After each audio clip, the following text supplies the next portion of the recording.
안녕하세요. 네, 오늘 말씀은 이방인에게로 향하시는 예수 그리스도라는 제목으로 마가복음 7장 24절부터 8장 10절까지의 말씀을 보겠습니다. 올해 초부터 해가지고 그동안 이제 예수 그리스도에 대해서 저희가 약간은 다양한 관점에서 참 교제를 해왔습니다.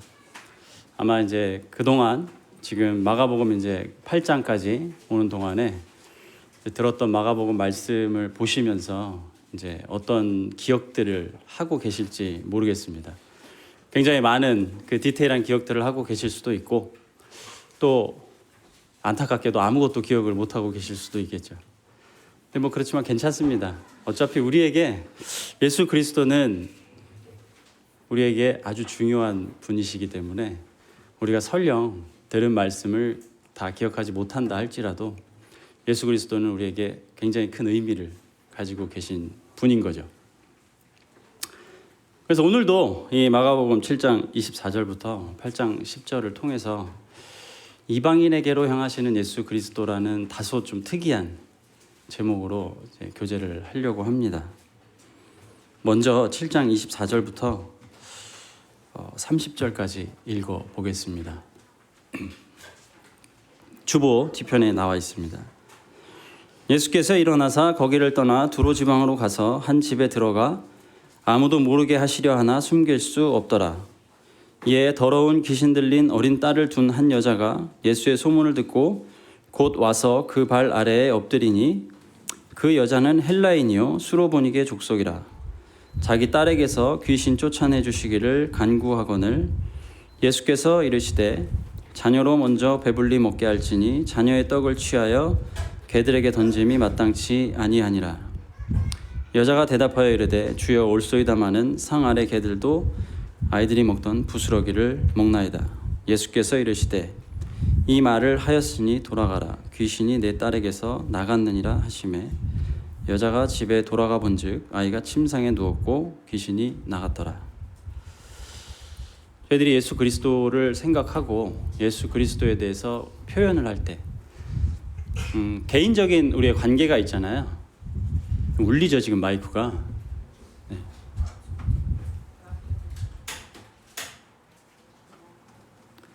좀 괜찮아지셨습니까? 네. 선풍기 갖다 주셔서 감사합니다. 개인적인 관계가 있으면 예수 그리스도에 대해서 저희들이 굉장히 개인적인 측면으로 설명을 할 것입니다. 예수님은 나에게 구원자이시고요.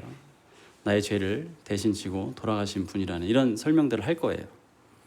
근데 이제 개인적인 관계를 갖지 않으신 분들에게 예수 그리스도에 대한 설명을 하라고 하면 성경을 통해서 이제 아는 것이 전부일 것입니다. 근데 성경을 그냥 있는 그대로 받아들이면 예수 그리스도라고 하는 분에 대해서 굉장히 나쁜 시선이라든가 나쁜 관점으로 설명을 하지는 못할 겁니다. 이제 그렇게 얘기를 하려면 예수 그리스도께서 하신 이 말과 행동들이 성경을 통해서 들은 것이 전부가 아니라 이제 다른 내용들을 통해서 알아야만이 이제 그런 이야기들을 최소한 할 수가 있겠죠. 그런데 이 본문, 뭐 다른 본문도 있는지 모르겠습니다. 이 마가복음 7장 24절에서 30절에 나와 있는 이 본문 편안하십니까?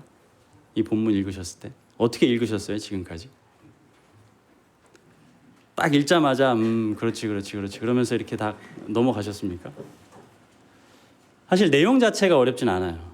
또 저희들은 이제 성경을 또 많이 읽어봤기 때문에 예수님께서 하신 말씀이 무슨 뜻인지도 압니다 대부분. 그래서 굉장히 편안하게 들으실지 모르겠지만 만약에 예수님께서 처음 하신 이 여자에게 처음 한 이 말을 바리새인이 했다고 상상을 해보십시오. 혹은 서기관들이 당시에 했다고 상상을 해보시면 느낌이 완전 달라집니다. 역시 바리새인이니까 이런 생각이 들 거라는 거예요. 그런데 왜 우리가 예수님께서 하신 말이기 때문에 아무렇지도 않게 받아들여야 될까요? 좀 더 공격적으로 표현을 해보겠습니다. 이 여자는 이방인이었어요. 이방인이 어떤 사람인지 아시죠? 이스라엘 백성이 아닌 사람들이 다 이방인입니다. 우리 다 이방인이에요. 그러니까 하나님께서 아브라함을 택하셔서 한 족속을 이루셨고요. 그 족속이 이제 이스라엘이라고 하는 국가입니다. 이제 그 국가를 통해서 하나님께서 구원자를 보내주실 거예요. 메시아라고 우리가 이야기를 하죠. 구원자가 오실 것이고요. 그 구원자가 오셔서 이 이스라엘 백성들의 왕으로서 이 세상을 통치하는 날이 올 것이라고 구약에서 많은 예언들을 하셨습니다. 그 이스라엘 백성들 어떻게 살았냐면 본인들은 선택받은 민족이에요. 이 유일하신 신 하나님으로부터 선택받은 민족이고 그렇기 때문에 하나님을 섬기고 공경하며 살아오는 것에 대해 굉장히 자부심을 가지고 있었습니다. 반면 이방인들은 선택받은 민족이 아니에요. 그래서 그들에게는 심판과 재앙과 이 벌 이런 것들이 허락돼 왔습니다. 이 이스라엘이라고 하는 국가의 역사 속에 그런 것들이 허락되어 왔어요. 게다가 이스라엘 백성들의 시선에서 바라볼 때 이 이방인들은 아무거나 막 먹어요. 하나님께서 부정하다고 한 음식들도 막 먹고 또 아무 행동들이나 해요. 하나님께서 하지 말라고 하는 행동들도 합니다. 그런데 이스라엘 백성들이 이방인을 바라볼 때 시선은 아유 니들이 그렇지 뭐 이런 시선인 거예요. 참 더럽고 악하고 하나님의 은혜를 받을 수조차 없는 그러한 시선으로 이스라엘 백성들은 이 이방인들을 바라봅니다. 그래서 이 유대인들은 이스라엘 백성들은 이방인들을 표현할 때 개라고 하는 단어를 표현을 했습니다. 개에 빗대어서 이렇게 표현을 한 거죠. 그게 이제 이 예수님께서 이 이방 여인에게 말을 할 때의 배경입니다. 예수님이 국적이 어떻게 되죠?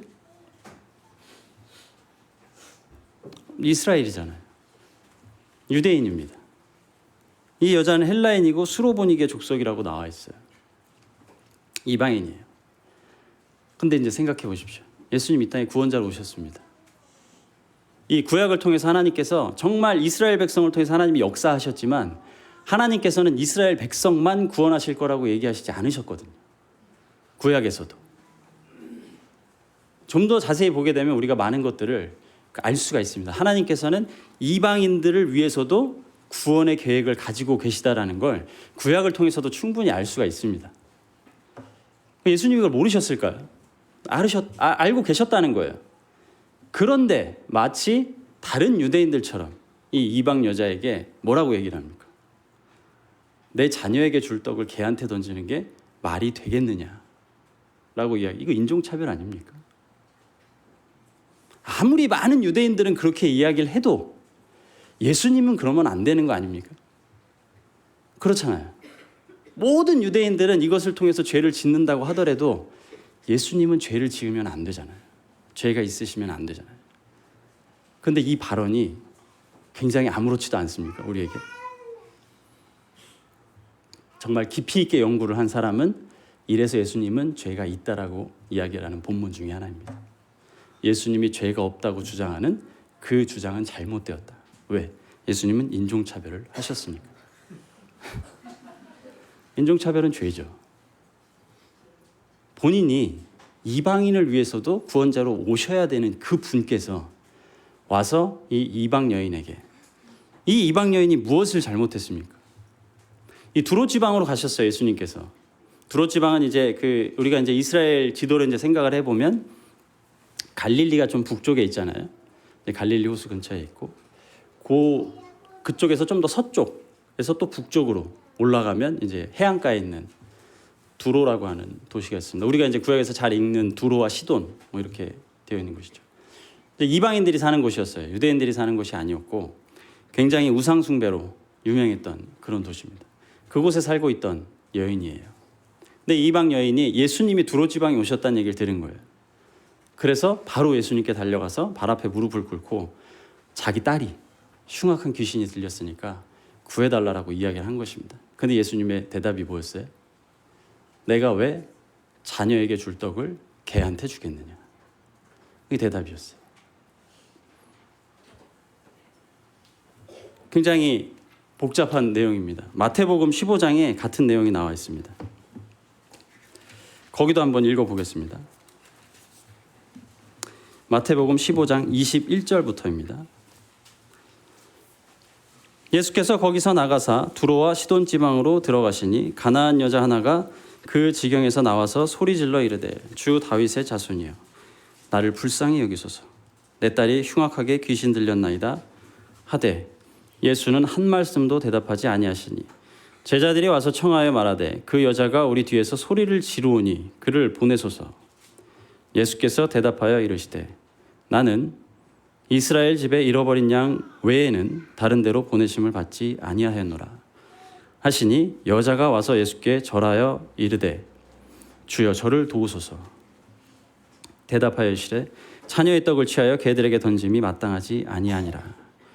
여자가 이르되 주여 올소이다마는 개들도 제 주인의 상에서 떨어지는 부스러기를 먹나이다 하니 이에 예수께서 대답하여 이르시되 여자여 내 믿음이 크도다 내 소원대로 되리라 하시니 그때로부터 그의 딸이 나으니라. 조금 더 상세한 설명이 나와 있습니다. 이 여인이 와서 예수님께 계속해서 간청을 했어요. 근데 초반에 예수님 아무 대답도 안 했습니다. 그러니까 이제 시끄러운 거예요. 그러니까 제자들이 예수님에게 요청을 하죠. 시끄러우니까 저 여자를 좀 보내라고. 그러니까 예수님이 제자들에게 답을 합니다. 나는 이방 여인에게 보내심을 받은 사람이 아니다 라고 답을 합니다. 그리고 그 다음 내용은 우리가 아는 것과 마가복음의 내용과 같죠. 더 심한 거예요. 여기서는 사실 대답도 안 하셨어요. 얼마나 오랫동안 대답을 안 하셨는지는 모르겠습니다. 근데 계속해서 간구하고 구하고 이 절박한 가운데서 자기 딸을 살려달라고 이야기했던 이 여인의 요청에 대답도 안 하셨다가 결국 제자들이 한마디 했을 때 하셨던 대답이 이스라엘의 잃어버린 양 이외에는 보내심을 받지 않았다라고 대답을 해주십니다. 사실상 이 본문은 우리에게 굉장히 큰 어려움을 줘야 되는 본문입니다. 단순히 예수 그리스도께서 하신 말씀이기 때문에 우리가 이것을 어렵지 않게 받아들여 왔을지 모르겠어요. 하지만 굉장히 공격적인 발언이고요. 이 여자에게 모욕적인 발언이었습니다. 여기서 근데 이 본문에서 특이한 점이 또 하나가 있습니다. 그렇게 예수님께서 행동을 하셨으면 알겠다. 근데 결국은 예수님이 어떻게 하십니까? 이 여자의 소원을 들어주잖아요. 마치 이 여자의 마지막 발언을 듣고 이 여자의 마지막 발언이 뭡니까? 주여 올소이다마는 상아래 개들도 아이들이 먹던 부스러기를 먹나이다. 본인이 개라는 것도 인정했고요. 이스라엘 백성들이 가지고 있는 유대인에 대한 혐오감도 받아들였고요. 그리고 예수님께서 하신 다소 모욕적인 발언에 대해서도 인정을 했습니다. 그래서 이 여자가 이제 발언을 이렇게 하는 거죠. 맞습니다. 맞는데 그래도 부스러기 하나라도 주세요. 이렇게 이야기를 한 거죠.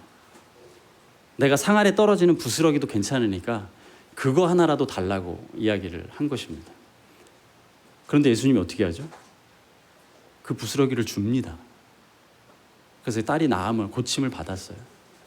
마치 예수님께서는 유대인의 입장에서 발언을 하고 이 여자는 이방인의 입장에서 발언을 해서 예수님이 진 것 같은 거예요. 들어보니까 당신 말이 맞는 것 같은데?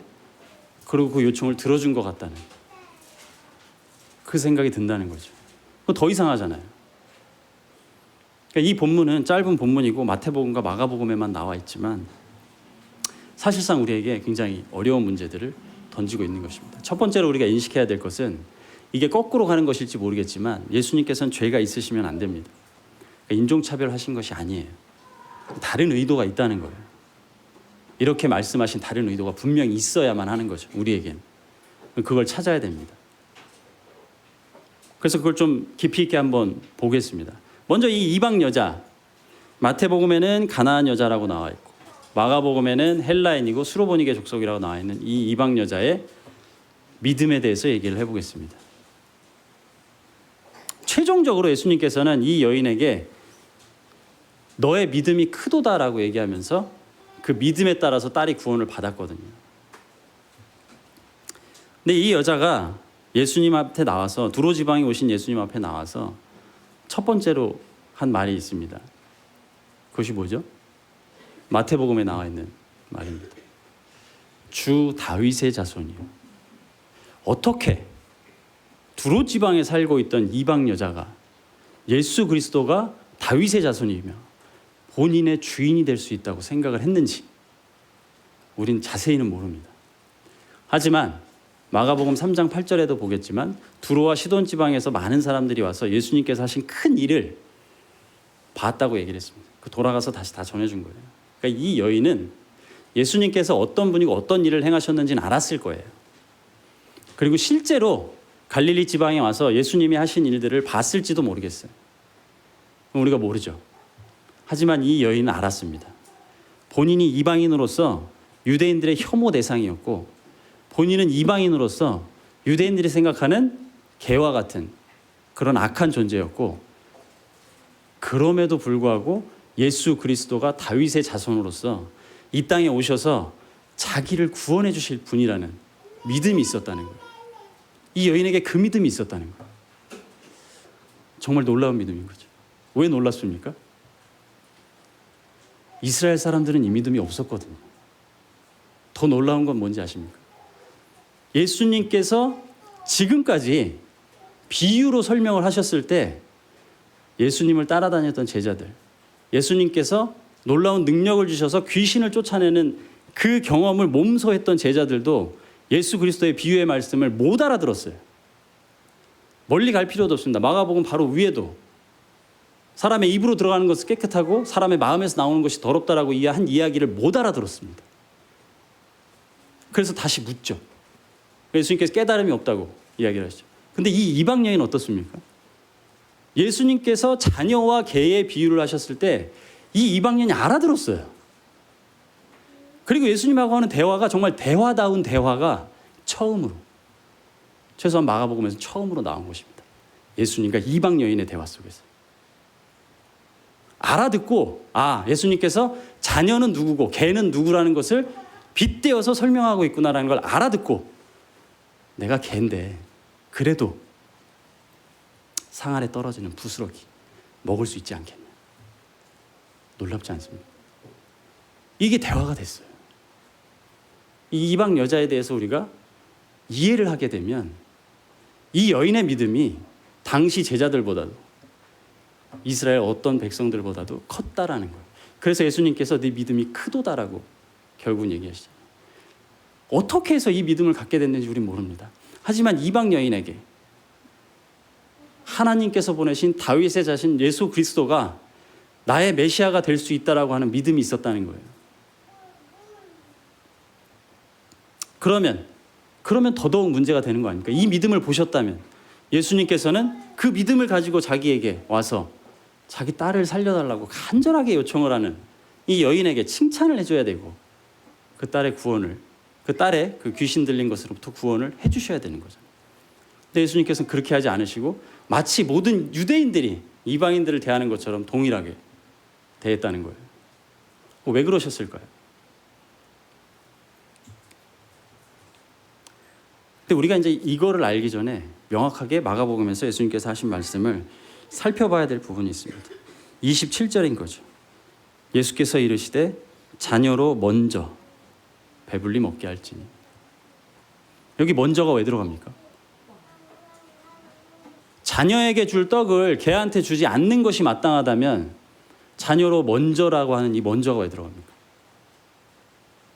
자녀가 먼저 배부르게 먹고 난 다음엔 이 떡이 개한테도 간다는 거예요. 그러니까 예수님께서는요, 이 이방 여인과의 대화를 통해서 처음에 제자들이 와서 시끄러우니까 좀 보내달라고 얘기할 때 예수님께서는 더 확장을 시켰습니다. 지금 현재 유대인과 이방인의 관계가 어떠한가를 명확하게 구분해 주셨어요. 그리고 이 여인에게 이야기를 하면서 그것을 더 극대화시키셨습니다. 유대인은 자녀에 해당하고 이방인은 개에 해당한 것으로 인해서 지금 현재 유대인과 이방인들이 어떻게 살아가고 있는지를 극대화를 시키신 거예요. 그 다음에 그것을 풀어주신 것입니다. 그런데 이 마가복음 7장에 나와 있는 이 본문 앞에 예수님께서 무슨 얘기를 하셨습니까? 모든 음식이 깨끗하다고 했어요. 뱃속으로 들어가는 모든 음식이 깨끗하다. 모든 음식이 깨끗합니까? 유대인들에게? 그 음식 문제 때문에 사도행전 15장 가서도 그렇게 싸웠던 건데 결국은 할례 가지고 이야기를 할 때도 그 음식 문제가 해결되지 않아서 야고보가 음식은 제발 가려다오 라고 이방인 그리스도인들에게 요청을 했잖아요. 근데 이 음식에 대해서 예수님께서 모든 음식이 깨끗하다고 하신 거예요. 제자들은 못 알아들었죠. 그러니까 유대인들이 가지고 있던 이 율법이라고 하는 것, 이방인과 유대인을 구분짓는 이 음식 문화를 먼저 예수님께서는 제거하셨습니다. 이 일이 터지기 전에.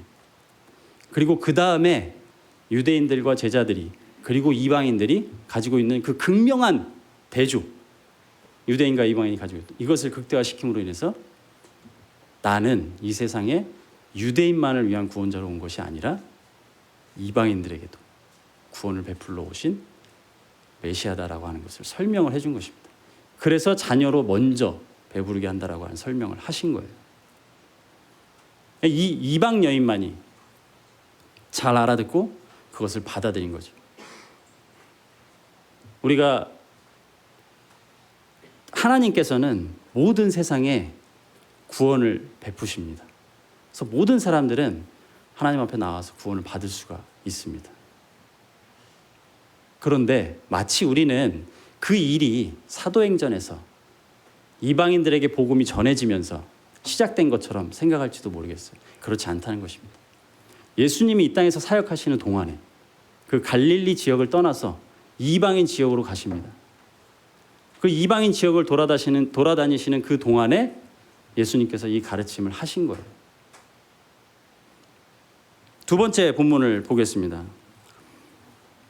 31절부터 37절까지입니다. 예수께서 다시 두로 지방에서 나와 시돈을 지나고 데가볼리 지방을 통과하여 갈릴리 호수에 이르시매 사람들이 귀먹고 말 더듬는 자를 데리고 예수께 나와 안수하여 주시기를 간구하거늘 예수께서 그 사람을 따로 데리고 무리를 떠나사 손가락을 그의 양 귀에 넣고 침을 뱉어 그의 혀에 손을 대시며 하늘을 우러러 탄식하시며 그에게 이르시되 에바다 하시니 이는 열리라는 뜻이라. 그의 귀가 열리고 혀가 맺힌 것이 곧 풀려 말이 분명하여졌더라. 예수께서 그들에게 경고하사 아무에게도 이르지 말라 하시되 경고하실수록 그들이 더욱 널리 전파하니 사람들이 심히 놀라 이르되 그가 모든 것을 잘하였도다. 못 듣는 사람도 듣게 하고 말 못하는 사람도 말하게 한다 하니라. 이 두 번째 이야기, 예수님께서는 갈릴리 호수 쪽으로 다시 오셨습니다. 그런데 두로와 시돈 지방을 이렇게 지나서 반대쪽으로 해서 갈릴리 동쪽으로 오신 거예요. 이 갈릴리 동쪽에는 데가볼리라고 하는 큰 지역이 있거든요. 기억하실지 모르겠습니다. 데가볼리에 복음을 전한 사람이 있었죠. 마가복음 5장이었던가요? 데가볼리는 한 10개 정도의 도시라고 하는 뜻을 가지고 있습니다. 그래서 굉장히 큰 지역이에요. 데가볼리를 지나서 오신 건 맞아요. 하지만 갈릴리 동편에 계셨기 때문에 여전히 데가볼리 지역에 계셨습니다. 이방인들이 사는 곳이에요. 이방인들이 사는 곳에 유대인 살 수 있지 않습니까? 라고 생각할지 모르겠지만 살기가 힘듭니다. 이방인들이 사는 곳에 유대인들이 살아서 율법을 지키기가 엄청 힘들어요. 그렇기 때문에 유대인들은 이방인들이 사는 곳에 가서 일부러 가서 살지 않습니다. 이게 이방인들이 살았던 곳이에요. 그래서 이 귀먹고 말 더듬는 사람도 이방인입니다. 이 사람에게 예수님이 이제 가셨죠. 뭐 이 사람이 왔죠. 예수님께서 계속해서 이방인에게도 이 구원이라고 하는 것을 허락해 주시는 것을 어렵지 않게 볼 수가 있습니다. 근데 이제 이건 생각을 해보실 수가 있어요. 이 본문을 통해서 우리가 예수님의 행동을 지금까지 주로 말을 하셨는데 행동을 볼 수가 있습니다. 제가 태어나서 못 들어본 적이 없고 말을 못한 적이 없어서 이렇게 귀먹고 말 못하는 사람의 마음을 잘 모릅니다. 근데 한번 상상을 해보겠습니다. 제가 듣지 못하고 말을 잘 못하는 사람이에요. 말을 더듬는 사람이에요. 예수님 앞에 나아갔어요. 예수님께서 오셔서 나를 데리고, 사람들이 많았는데 나를 데리고 한적한 곳으로 데리고 가시는 거예요.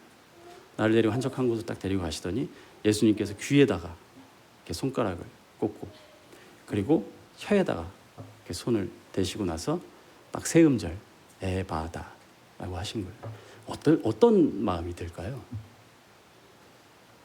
여기 계신 형제 자매님들이라면 어떻겠습니까? 내가 듣지 못하고 말을 못하는 사람인데 예수님께서 오셔서 행동으로, 저는 이럴 것 같아요. 내가 너 듣지 못하는 거 안다.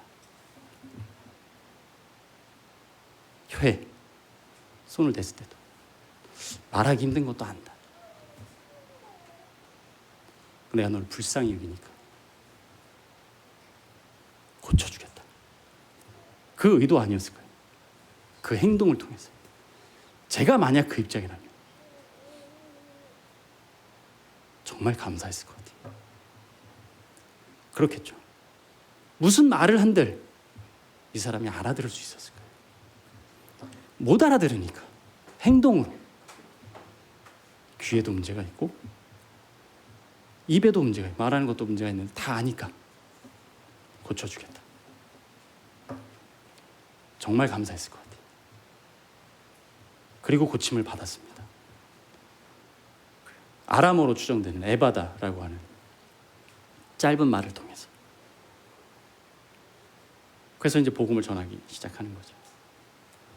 그리고 우리는 이제 마지막 본문의 이야기에 가게 됩니다.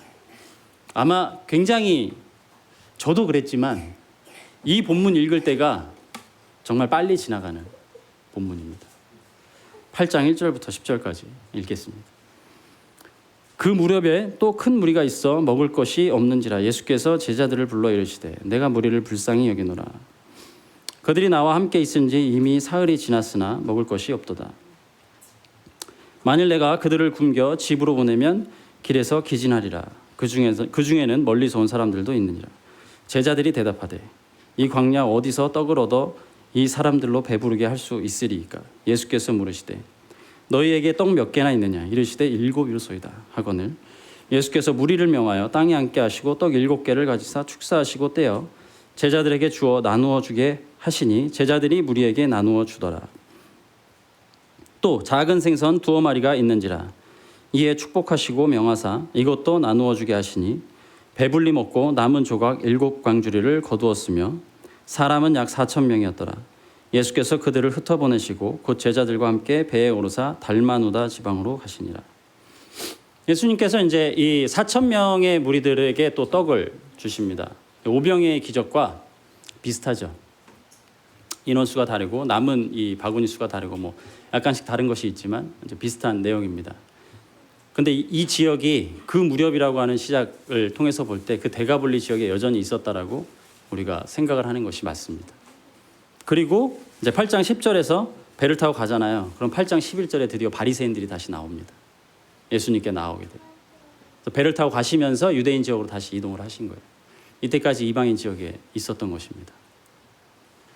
그러니까 두로와 시돈 지방을 갈릴리에서 두로와 시돈 지방을 거쳐서 데가볼리 지역을 지나서 갈릴리 호수 이 근처가로 오시는 길이 꽤 멉니다. 이 여행을 하는 동안 꽤 긴 시간이 걸렸을 거예요. 근데 어쨌든 많은 무리가 이제 예수님께 나와왔습니다. 그래서 예수님께서 이들에게 비슷한 기적을 행하시죠. 4,000명에게 남자만 4,000명이었습니다. 4,000명에게 그 떡 7개를 나누어 주시고 물고기 2마리도 이렇게 나누어 주셔가지고 다 먹고 남은 이제 그 음식이 7광주리에 해당이 되는 것입니다. 이 지역이 이방인 지역이었다라고 알 수 있는 또 하나의 증거가 있습니다. 이 광주리라고 하는 단어예요. 오병이어의 기적 때는 바군이라고 하는 단어로 나옵니다. 근데 오병이어의 기적 때 나왔던 그 바군이라고 하는 단어는 유대인들이 쓰는 단어였어요. 어떤 것이었냐면 유대인들이 음식을 들고 다닐 때 여행할 때 음식을 들고 다닐 때 가지고 다녔던 도시락 가방 정도 수준의 이 크기였고요. 여기 광주리는 일반적인 단어입니다. 그래서 이제 뭘로 만들었는지 재질도 다르고요. 그래서 이 광주리의 크기는 굉장히 큽니다. 이 똑같은 단어가 어디에 쓰였냐면 바울이 구원받고 다메섹에서 내려갈 때 바울이 광주리에 담겨서 도망을 쳤거든요. 그 광주리입니다. 사람이 들어갈 수 있는 그런 크기예요. 그래서 바구니는 유대인들이 쓰는 단어고 이 광주리는 이방인들이 쓰는 혹은 일반적으로 사용되는 모든 사람에게 사용되는 그런 단어입니다. 그래서 이 지역은 광주리가 있었던 거죠. 바구니가 있었던 것이 아니라. 그래서 이방인들에게 예수님께서 떡을 주신 것입니다. 어떻게 흐름을 이해하시는지 모르겠습니다. 최초에 예수님께서는 7장 초반부에 모든 음식이 깨끗하다라고 하는 것을 통해서 유대인과 이방인을 구분짓지 않으시겠다라고 하는 시작의 가르침을 하셨습니다. 그래서 한 이방 여인에게 부스러기를 주셨어요. 이 상 밑으로 떨어지는. 그리고 나아가서는 이 마가복음에는 한 이 귀먹고 말 더듬는 자를 고치셨다고 나오지만 마태복음에는 정말 많은 사람을 고치신 것으로 나옵니다. 그 많은 사람을 고치시는 일을 또 행하셨어요. 그리고 다시 갈릴리 호수 동편으로 오셔가지고서는 이방인들 4천 명에게 떡을 주시는 이 흐름을 어떻게 이해하시는지 모르겠습니다. 저는 그 처음에 말로만 설명되었던 예수 그리스도가 이 세상을 위해 오신 구원자다라고 하는 내용이 한 이방 여인에게 떡 부스러기 하나로 시작해서 많은 사람들에게 놀라운 병고침의 치유를 거친 후에 실제로 유대인들에게 오병이어의 기적을 통해서 떡을 주셨던 것처럼 이방인들에게도 동일한 떡을 주셨다라는 거죠. 저는 사실 이 흐름 속에서 마가복음 7장과 8장 10절까지의 이 흐름 속에서 예수님께서 하신 이 가르침은 나는 이 세상을 위한 구원자로 오신 것이다, 이 가르침이라고 믿습니다. 그리고 그것을 명확하게 말과 행동으로서 보여주셨다라고 생각을 합니다. 그런데 이 4천 명을 살리신 이 기적 속에 예수님께서 동일하게 오병이어의 기적 때 예수님이 어떻게 이야기를 하셨습니까? 목자 없는 양 같아서 불쌍히 여긴다라고 이야기가 나옵니다. 그 유대인들을 보고 여기서는 나오죠. 내가 무리를 불쌍히 여기노라. 예수님께서 하신 말이에요. 직접.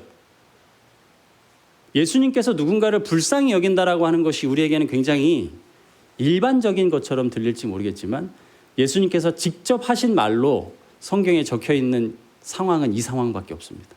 나머지는 다 그가 불쌍히 여기신다, 예수님께서 불쌍히 여기신다, 이렇게 3인칭으로 되어 있습니다.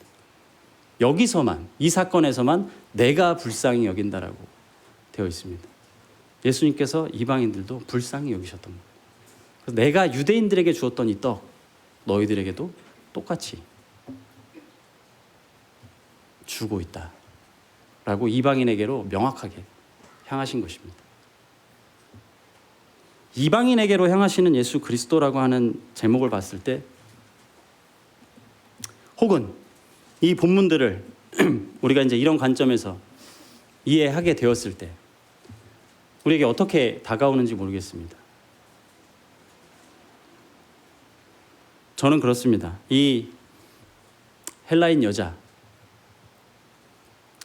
예수님 앞에 본인이 이방인으로서 개에 해당하는, 당신들이 생각할 때 개 취급을 받는, 내가 그거 다 인정하면서 예수님 앞에 나아온 것입니다.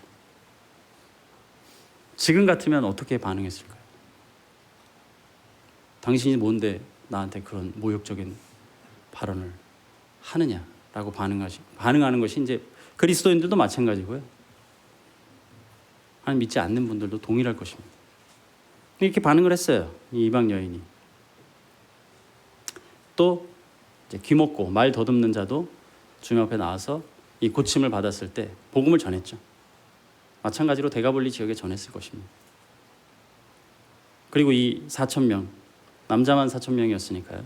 여자와 어린아이들까지 하면 훨씬 더 많았겠죠. 이 무리들도 예수님의 공급하심을 경험을 하게 됐습니다. 유대인들처럼 이 사람들이 다 나중에 예수님 곁을 떠나갔는지는 모르겠습니다. 하지만 이제 우리가 알 수 있는 것은 예수님이 항상 다가오고 계신다는 거예요. 마치 유대인들을 위한 메시아로만 이 세상에 오신 것처럼 우리가 성경을, 예수 그리스도의 사역을 우리가 이해하고 있을지 모르겠지만 그렇지 않다는 거죠. 그래서 예수님께서는 자녀로 먼저 배불리 먹게 하는 12제자를 키우셨고요. 이 12제자를 통해서 복음이 온 세상에 선포가 되게 되죠.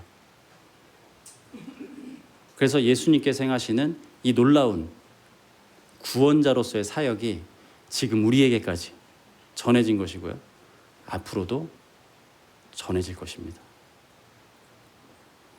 어떻게 이렇게 엮으실지는 모르겠지만 제가 한 가지를 더 말씀을 드리고 싶습니다. 예수님께서 이 땅에 섬김을 받으러 오신 것이 아니라 섬기러 오셨다고 이야기를 하셨습니다. 누구를 섬겼을까요? 저는 이 본문에서도 예수님께서는 이방인들을 섬기러 오신 것이 아닌가 생각해 봅니다. 우리가 이렇게 생각할 수 있습니다. 나는 이 여인과 마찬가지로 겸손한 마음으로 예수 그리스도 앞에 항상 나아가길 원하고 그렇게 살아가고 싶고 그렇게 기도하고 있고 그렇게 노력하고 있다라고 믿고 계신지 모르겠습니다.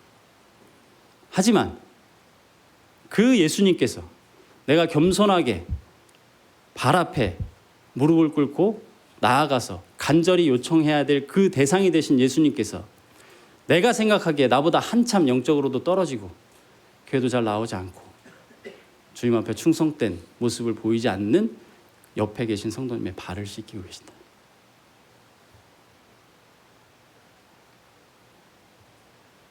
이게 어떻게 우리가 하루하루를 살아감에 있어서 같이 올 수 있을까요? 그냥 단순하게 예수님께서 이방인에게도 복음을 전하러 오셨으니까 나도 이방인 중에 한 명이고 그 복음을 들었고 그 예수님께서 나의 죄를 다 지시고 십자가에 돌아가셨고 그리고 지금도 나와 함께 동행하고 계시고 나를 위해 하늘에서 기도하고 계시는 이 예수님 정말 감사하고 사랑합니다라는 표현을 우리가 망설임 없이 할지 모르겠습니다. 그렇지만 그 예수님께서는 과거에도 그러셨고요. 지금도 동일한 섬김을 하고 계신다는 거예요. 내 옆에 계신 성도님들의 발을 씻겨주고 계신다는 거예요. 그게 우리에게 현실이 되기를 원합니다.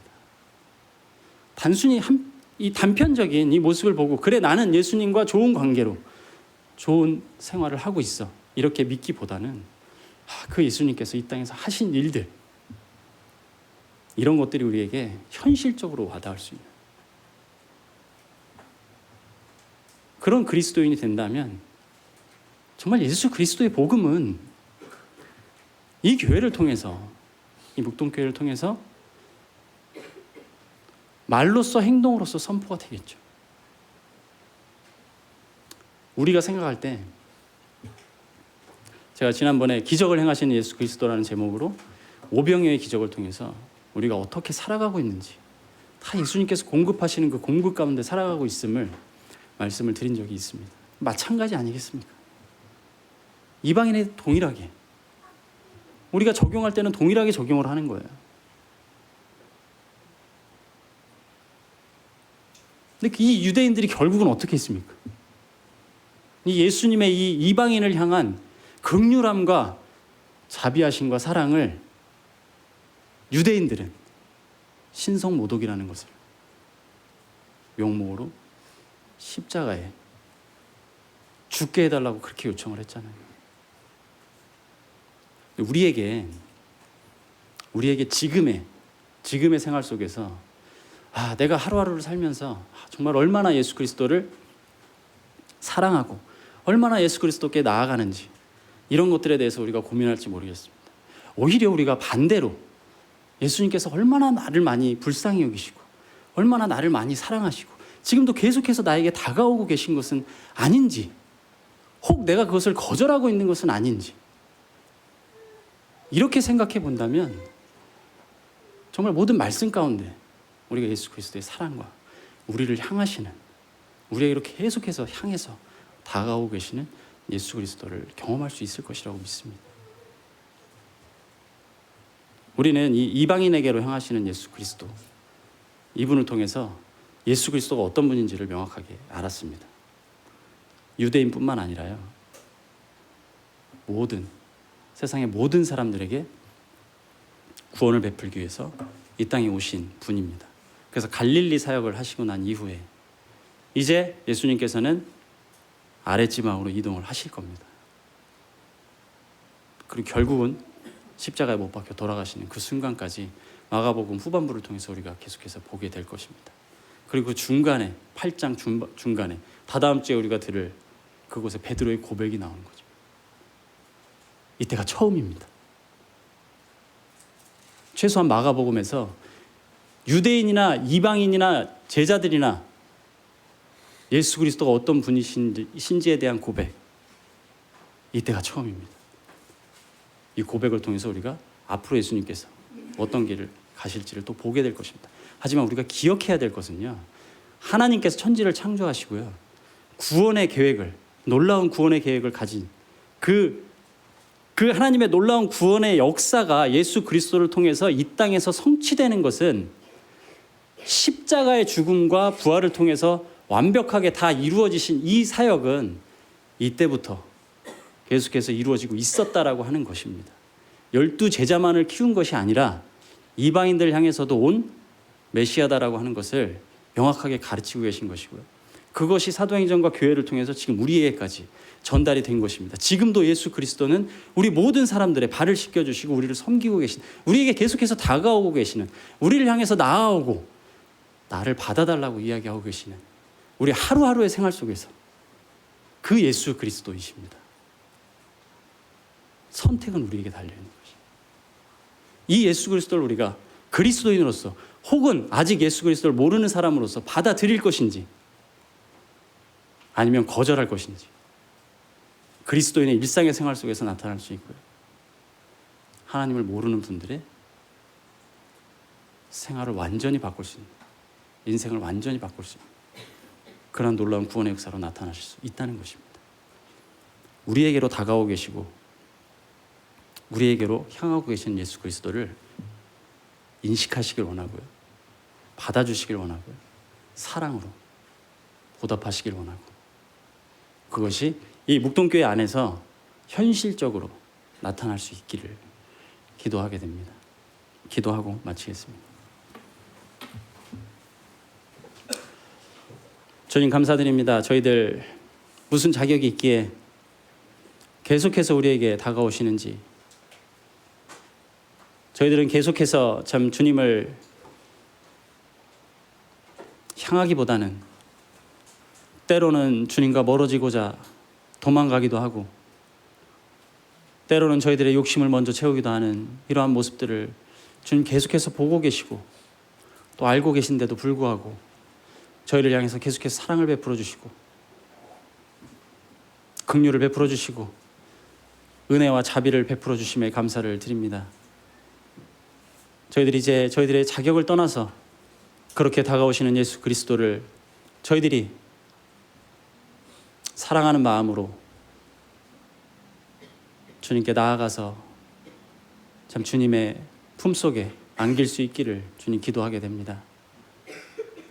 저희들의 생활 가운데 그것이 계속해서 나타나는 현실이 될 수 있기를 주님께 기도하게 됩니다.